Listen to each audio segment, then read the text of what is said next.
Senior U.S. and Chinese officials will meet later today in Washington to discuss a number of economic and trade issues between the two countries. Experts believe the U.S. will drive a hard bargain in an attempt to reduce its trade deficit with China, with the Trump administration saying new tariffs and quotas on a number of Chinese goods. Park Se-young has this report.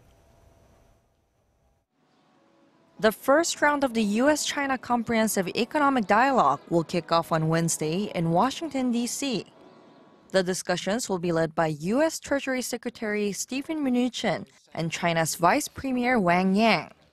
The meeting is one of four major dialogue mechanisms between the two countries that were agreed upon by Presidents Trump and Xi during their April summit.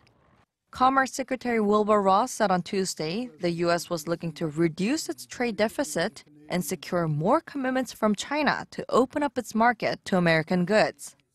China's exports to the U.S., as we all know, far exceed the exports of the U.S. to China.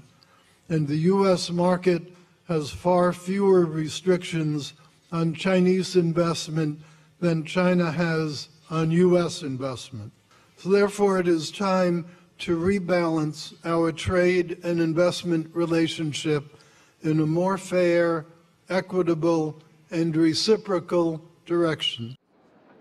According to data, the U.S. deficit with China in the trade of goods reached a whopping $347 billion last year. Some progress in trade talks, such as opening up the Chinese market to U.S. beef, has been made since Presidents Trump and Xi announced a 100-day action plan for economic dialogue back in April. But with the deadline on the timeframe set to expire on Sunday, many U.S. firms say much more needs to be done. The two sides remain deadlocked on some of their most contentious trade issues, such as the alleged dumping of excess Chinese steel in the U.S. market.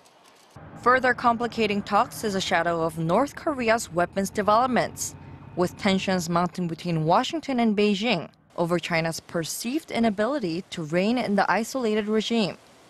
The Trump administration has hinted that China could face sanctions or unfavorable trade terms from the U.S. if it does not exert more pressure on Pyongyang.